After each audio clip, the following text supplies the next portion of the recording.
Osmer's Mill, the place where West Hartford's first industry began. We have seen how the West Division became first a religious and then a political community. And now the question comes up, how did they make a living? What were their industries? How did that tiny hamlet grow into a town of 70,000 souls? Well, the reason that brought many of them here was the one that brought Stephen Osmer, water power.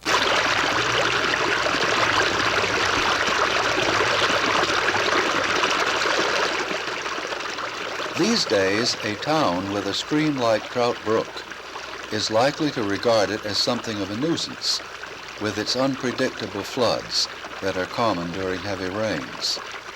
The town doesn't need to deal with the complaints, so they put it in a culvert, like this one. But in colonial times, and for long after, a large stream was regarded as an industrial asset because it could supply the power for sawmills and grist mills. Now, what were these grist mills like? They're all gone now from West Hartford. None of them is standing here now. But to see what they were like, we can wander back in time to see how one is still operating in Sturbridge Village, Massachusetts. If you had wandered about in colonial West Hartford and well into the 1800s, you would have seen grist mills, just like this one here, with the water pouring over the wheel if it was an overshot wheel, or under it if it was an undershot wheel. Now, by a complicated system of gears, the wheel turned the machinery inside the mill that operated the great millstones that ground the corn and the wheat. Here we see the miller pouring corn kernels into the hopper, which feeds the corn into the millstones, where it is ground into a fine grain.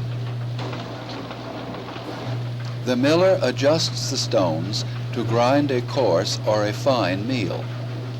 The movement of the millstones throws the fine meal to the outside of the stones, where the miller's assistant can direct it into this series of cups on a conveyor belt.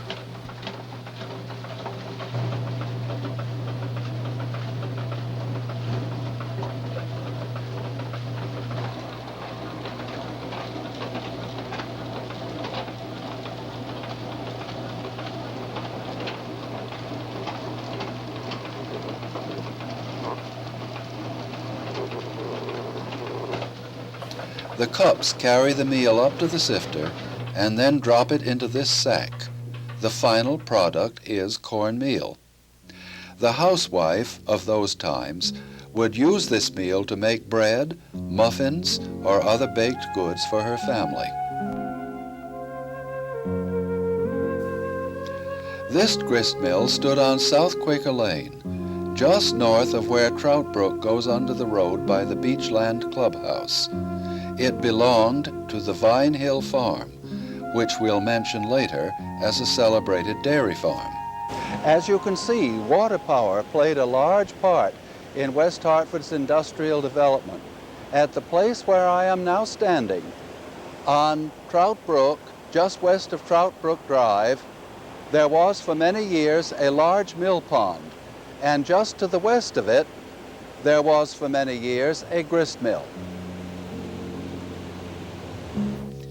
In this old photo, you can see the roof of the old ice house which stood there, a storage place for ice, which was cut on the pond. But that's a business we'll talk about later.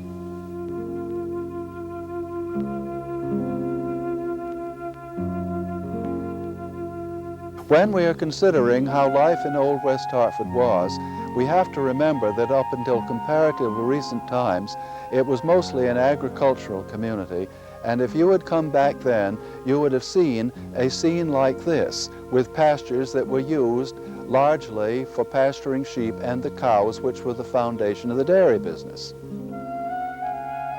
The dairying industry became really big business, and here we see a dairyman seated on his wagon, carrying cans of milk to the creamery. Now, what did a creamery look like? Well, here is one that is still standing. This was the creamery of the Vine Hill Farm, which extended from South Main Street to Quaker Lane in the south part of the town. To this building, the milk was brought. As I said, it is still standing, and it is now the Beachland Park Clubhouse, and was used for a long time as a social headquarters for the Elmwood senior citizens. The Beach family developed the dairy business into a very famous enterprise. This is the old home of the Beach family, considerably remodeled at the summit of Vine Hill at the northeast corner of South Main Street and New Britain Avenue. This property was bought in the 1850s by Mr. Charles Beach, a wealthy manufacturer and merchant in Hartford. The family lived here for many years and ran the celebrated Vine Hill Dairy Farm, which extended eastward to South Quaker Lane and included a creamery and a grist mill. When I was young, I was fed on Vine Hill milk, and on several occasions I was invited to dinner in this house. The dairy business, as I said, became very large, and here is a building that illustrates its later mechanized big business stage, one of the large dairy barns in West Hartford with the silos beside it, holding the feed for the milk cows.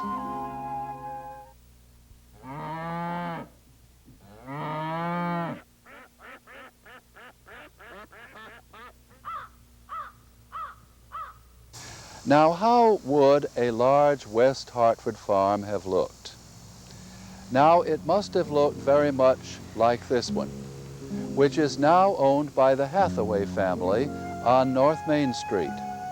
The original acreage here extended all the way from Trout Brook west to Mountain Road, and from Bishop's Corner on the north south to Fern Street. Now, a farm like this might have many outbuildings, such as a large barn and other buildings to house farm implements and for other purposes. On some farms, the outbuildings might be attached in a long line to the house, so that you could go all the way from the front of the house to the barn without having to go out in the cold and snow. Some farms might have flower gardens like this one, where the farm wife would raise her favorite flowers and also herbs which could be used for medicine.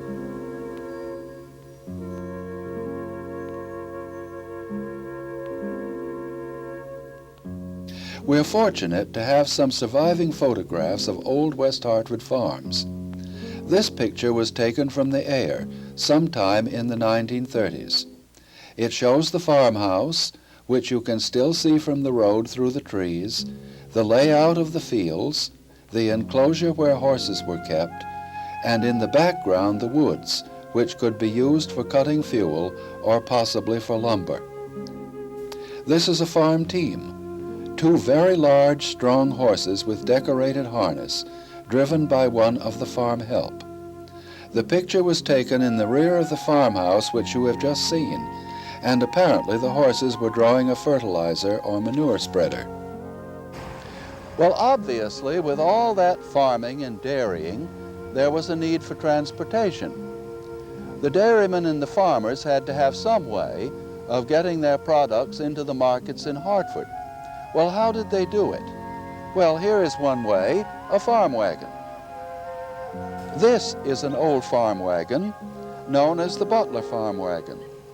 It was built in 1825 in West Hartford, and according to report, was still being used 100 years later.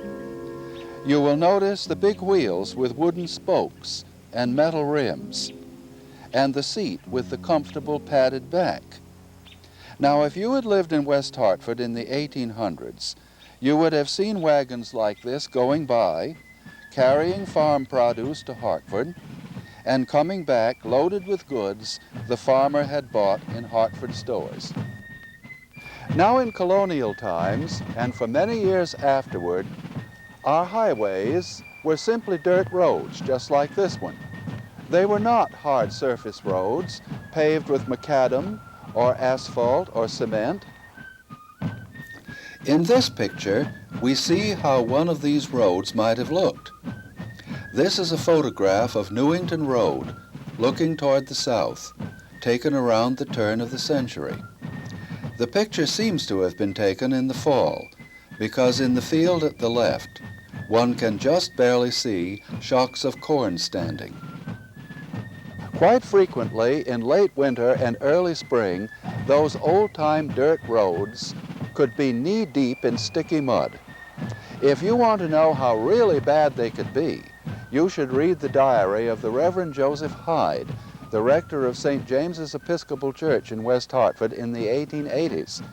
Quite frequently, he mentions the wretched condition of the roads in late winter and early spring. Sometimes they were almost impassable, and his parishioners couldn't even get to church. As bad as the roads were in spring, they weren't much better in winter. This old photograph, taken probably in the late 1800s, shows West Hartford Center after a heavy snowstorm. Far in the distance, near where La Salle Road is now, one can see a sleigh going along. You can see the horse's head and the man's head. This picture might possibly have been taken after a great blizzard, when people had no way of getting around except in sleighs. But with their usual Yankee ingenuity, the residents of West Hartford knew how to turn even the cold to their advantage. They cut and delivered ice.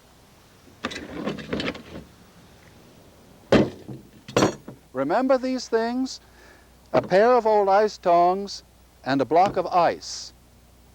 These represent the only way we had years ago of keeping our food cold. I well remember when my family lived on Tremont Street in Hartford many years ago, the great husky delivery man of the Trout Brook Ice and Feed Company would come clumping up the back stairs with a big block of ice on his shoulder. He would lift up the top of the ice chest, slam the big block of ice into it, close the lid down, and go clumping off down the stairs. You will remember I told you about the mill pond near Farmington Avenue. Here is an old photo of that area in winter. You can see the mill dam and the mill pond frozen, with men out on the ice, cutting it into blocks for storage. Next, we see a man cutting the thick ice. Over at the left, you will see a man in a long coat with a long saw, which had big teeth to cut the ice. You will notice that the ice was so thick that it would bear the weight of a horse. The exact date of this photograph is unknown to me, but from the costumes the men are wearing, I would judge that it was taken in the 1890s, or the early years of the present century. The next picture shows how the ice was transported into the storage house. You will notice an escalator at the left, and at the base of it a man turning a wheel which powered the escalator. The blocks were put on it and were carried up into this huge ice storage house, where they were packed with sawdust between layers to prevent melting. The great ice houses had long openings on the side, closed by boards, and in the summertime the ice was taken out from the top as the boards were gradually taken out of the openings. One part of the ice business was run by the Trout Brook Ice and Feed Company. There was an ice pond in the southwest part of the town. This picture shows the huge cement ice house which stood there. It is now no longer standing. The Trout Brook Ice and Feed Company was run for many years by the Arnold family, who built the West Hartford ice business into a very large enterprise. Another industry in West Hartford was the storage and manufacture of tobacco. This is Joseph Bishop's large tobacco warehouse and manufactory that stood on Albany Avenue, just east of the present Bishop's Corner Shopping Center. If you look closely, you can see in front of the building a horse and buggy, and in the buggy is Mr. Bishop's partner, Charles Griswold. Joe Bishop used to ride around the country, buying up large quantities of tobacco, which was stored in the building. He also ran a cigar-making industry. The cigars were sold in general stores and drugstores. Now, as you can see, the farm wagon and the horse and buggy played a very important part in the early economic development of West Hartford. And there was a person who was just as important as the wagon and the buggy, and that was this man here, the blacksmith. He was the person who was expected to keep the wagons and the buggies rolling.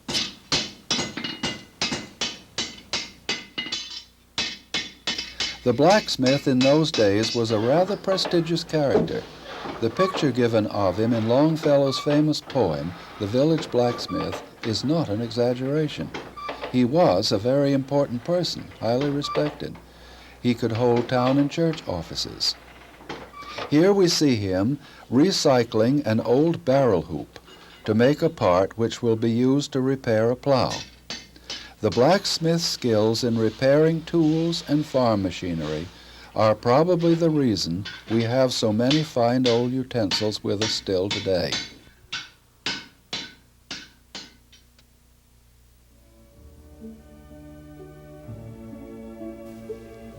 This is an old drawing made of the blacksmith shop kept by Levi Sedgwick on the north side of Albany Avenue, just west of the present Bishop's Corner Shopping Center. Over at the right was a wide door where a wagon could be taken in for repair. This picture was made many years ago for William H. Hall's History of West Hartford by a person who remembered how the blacksmith shop looked. In front of it stood a huge tree. The blacksmith and the wheelwright did a great deal of important work for their friends and neighbors in West Hartford, repairing many implements brought to them, like, for example, this axe for making holes in fence posts. This illustration shows a page in a wheelwright's account book, dated 1788 to 1808. On this particular page, dated 1802, is an account of work done for the Reverend Nathan Perkins. The wheelwright had repaired a number of implements for Perkins, and you will notice that the account is crossed out, which means that the Reverend Perkins had paid up. When the town was dependent upon horse-drawn transportation, there had to be places where horses could get a drink. This photograph, taken of West Hartford Center, sometime around the turn of the century, probably in the early 1900s, shows the horse trough at the intersection of Farmington Avenue and Main Street. There, a man going through town in a horse and buggy could stop and let his horse drink. It all looks rather countrified, doesn't it? In the years after the Revolutionary War, the United States was swept by an enthusiasm for building turnpike roads. I think one of the reasons for this was that the Revolutionary War, with its heavy demand for transporting soldiers and ammunition and supplies, had painfully revealed the inadequacy of the American road system. Must be a toll road.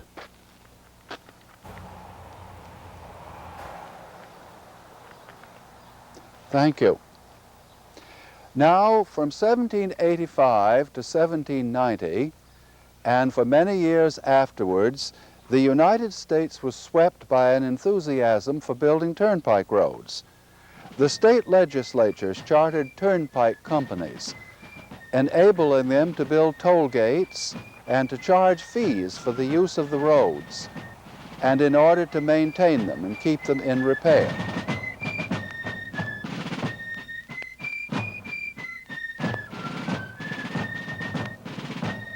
This picture shows the old toll house on the former Talcott Mountain Turnpike, which followed roughly the present line of Albany Avenue. The toll house stood on the north side of the road, opposite the old Phelps Tavern. There was a small toll for foot travelers, and larger tolls were charged for horse-drawn buggies and wagons. Albany Avenue became the high road to Albany, and stagecoaches from Hartford ran out over the mountain to Avon and on through Canton and New Hartford to Albany. This photograph shows an old-fashioned stagecoach, the one that ran from Farmington to Hartford, full of people and with men wearing derby hats sitting on the top.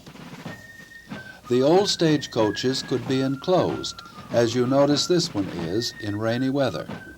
I suspect it was raining when this picture was taken, because you can see an umbrella up in front. The stagecoach era lasted roughly from colonial times down until after the railroads came in the 1830s and 40s. Farmington Avenue was formerly a turnpike.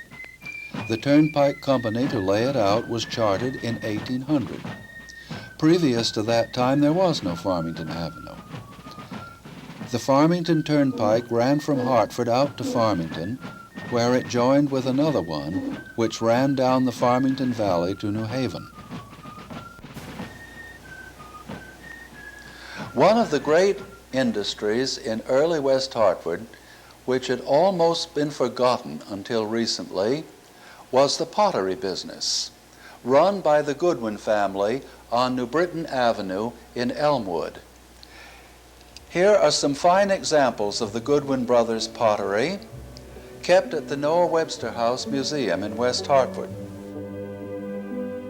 A bed of very fine pottery and brick clay follows the general line of the railroad through the southwestern part of Hartford, the southeastern part of West Hartford, Newington, and Berlin.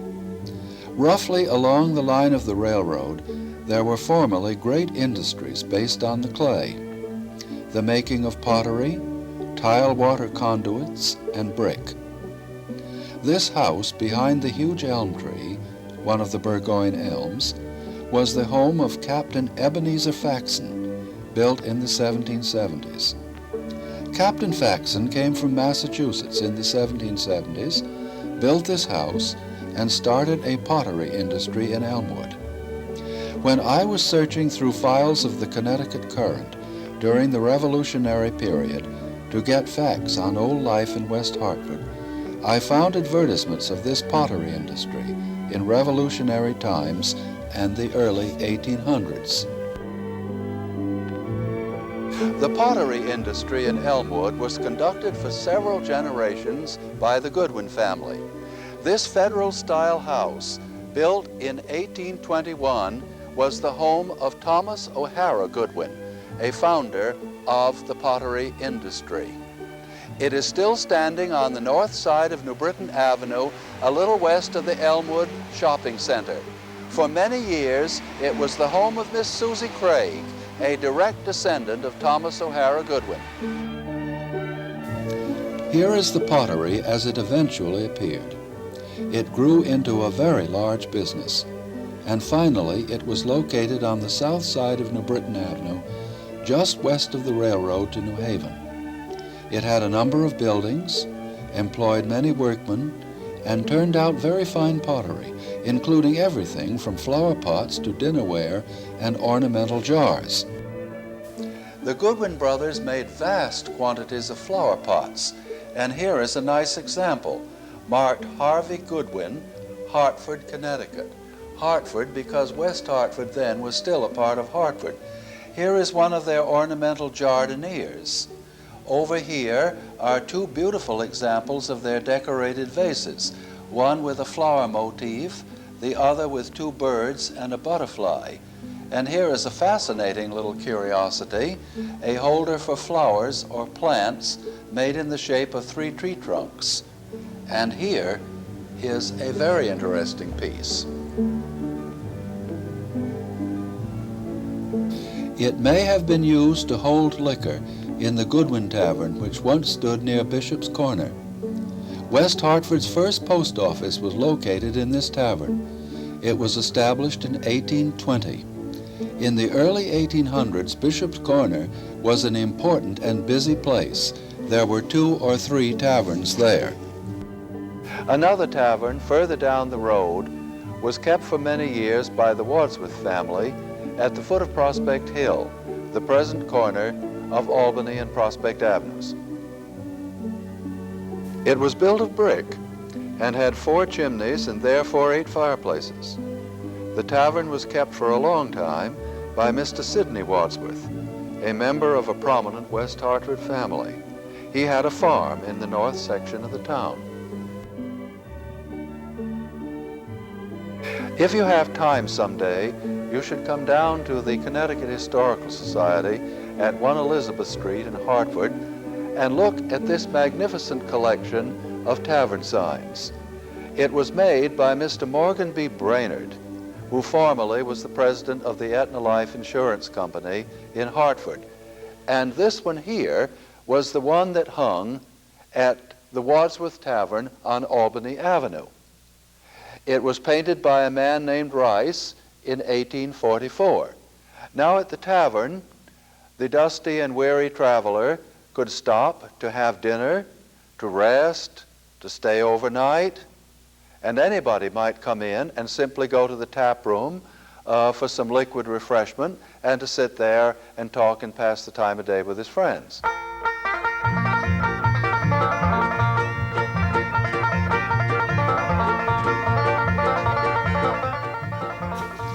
Taverns, naturally, grew up next to roads, where people were on the move. And the more people moved, the more transportation was needed. Eventually, as West Hartford began to grow in the mid-1800s, there arose a demand for transportation into Hartford and surrounding towns.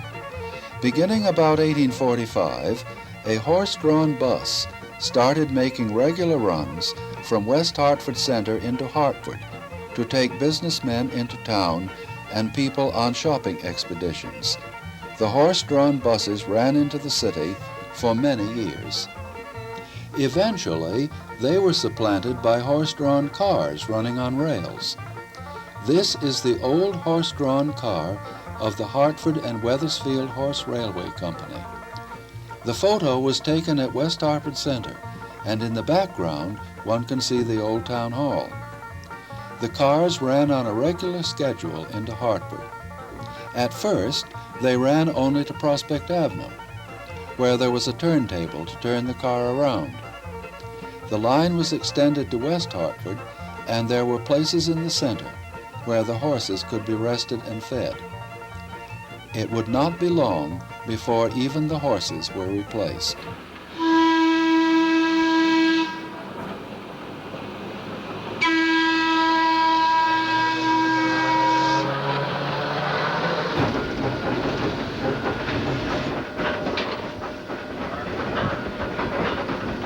Now by the 1880s, the electric trolley car was coming into use as a means of transportation to West Hartford Center.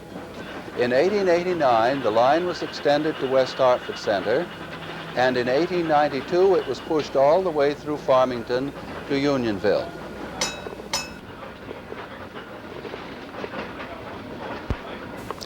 Those electric trolleys were fitted up quite luxuriously. They had red plush seats and baggage racks, and they could go really fast. They usually ran express to Prospect Avenue, stopped beyond there, and when they got out beyond West Hartford Center, where there weren't many houses, they speeded up. I imagine they could go 40 or 45 miles an hour. The trolley line became quite popular with people who were going on picnics to the Reservoir Park. In this photo, we see the tracks going past Reservoir Number 1 west of West Hartford Center. Sunday school and family picnickers used to go on the Unionville trolley to the Reservoir Park out beyond Buena Vista.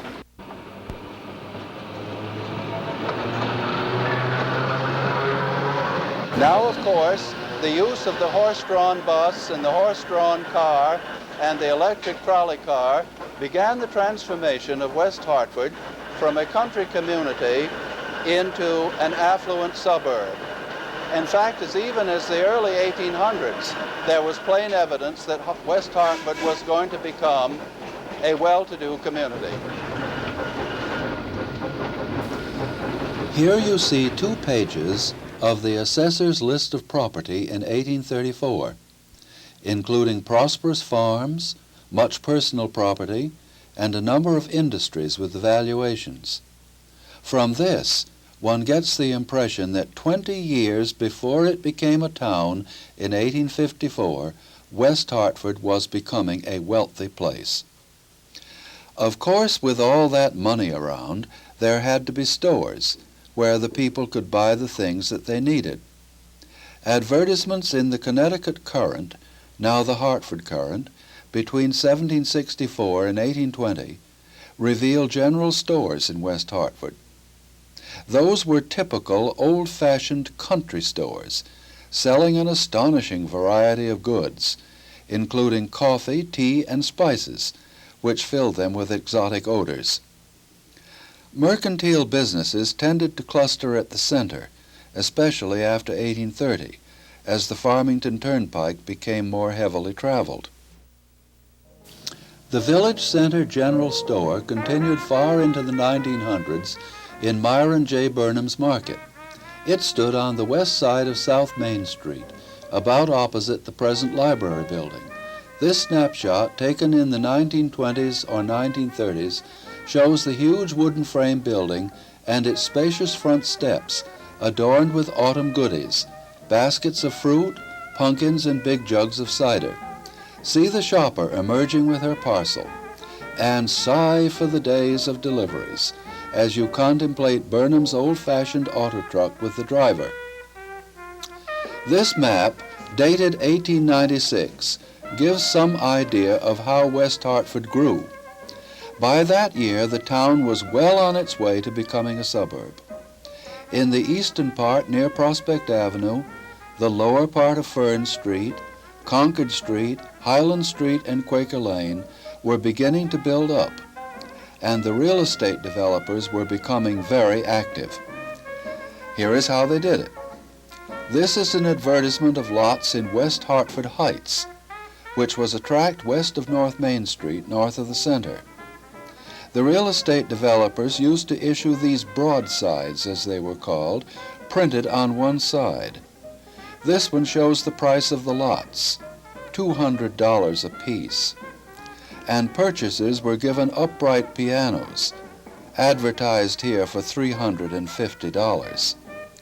Here is another one for Elmhurst, a tract in Elmwood, and you will notice that the developer is offering $1,500 in presents and a grand auction sale. These advertisements give you some idea of how West Hartford was promoted as a suburban residence around the turn of the century. I want you to look at these old photographs with me. They were made about 1898. by Mr. Whitman, the clerk of the First Church of Christ in West Hartford. They are just his amateur snapshots, but they give an excellent visual record of the development of West Hartford Center at that time. There were workmen tearing down the unsafe spire of the first church, and Whitman got up on the scaffolding with them and took these snapshots. In this one, he was pointing his camera west, and you will see at the right the slender white spire of the old First Baptist Church, and along tree-lined Farmington Avenue a number of houses, suggesting how the town was beginning to grow.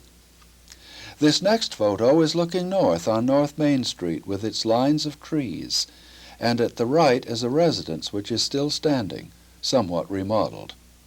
Far in the distance you can see the present North Cemetery, which was laid out in 1790 and is now just south of the new First Baptist Church.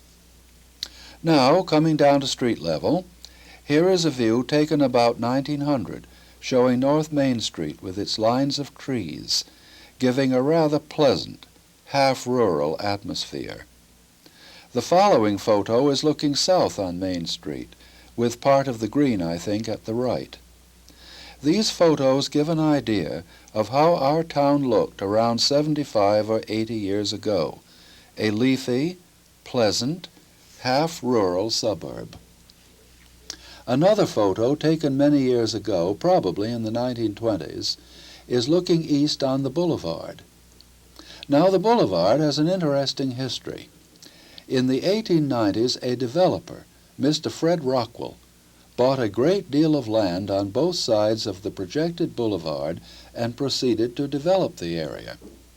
The only part of the street in West Hartford that looks as he projected it is the part from Raymond Road to South Main Street, a divided street with trees in the center. Originally, it was planned to have a trolley line out the boulevard all the way to Farmington. But in the 1890s, the country was in the trough of a deep economic depression. Mr. Rockwell evidently got into financial difficulties, and his great plans for development were never carried through. The growth of the town through real estate development was greatly accelerated. In this photo, we see one of the modern housing developments, looking across a field still not built up, showing the rows of new houses. There is no indication on this old photograph of what the location is. The next photographs were taken from the air during an aerial survey of the town in the 1930s. They give a very good impression of how the suburban development had changed the aspect of the town completely. As you look at this photo, you will see at the top the area of Fairview Cemetery. On the right side, you notice the course of Trout Brook, shown by the thick line of trees as the brook follows its winding course down through the center of the town. Down near the lower left corner is the center at the junction of Main Street and Farmington Avenue, and you can discern the large area, still not wholly built up, behind the location of the first church. And over in the upper left corner is seen the building of the old Hall High School. Nothing could more clearly give an impression of the enormous suburban development of the town, which came with the trolley car, the automobile, and the bus. The final photograph, also taken from the air, shows South Main Street and the boulevard. The camera was pointed eastward, and far off in the distance you can discern the Mount St. Joseph Academy on its hill, and the surrounding streets, lined with new houses. These pictures give a very clear idea, I think, of what was happening to West Hartford in the 1890s and the early 1900s. Now, how does West Hartford look today? You may think you know, but probably you have never seen your town from this particular angle.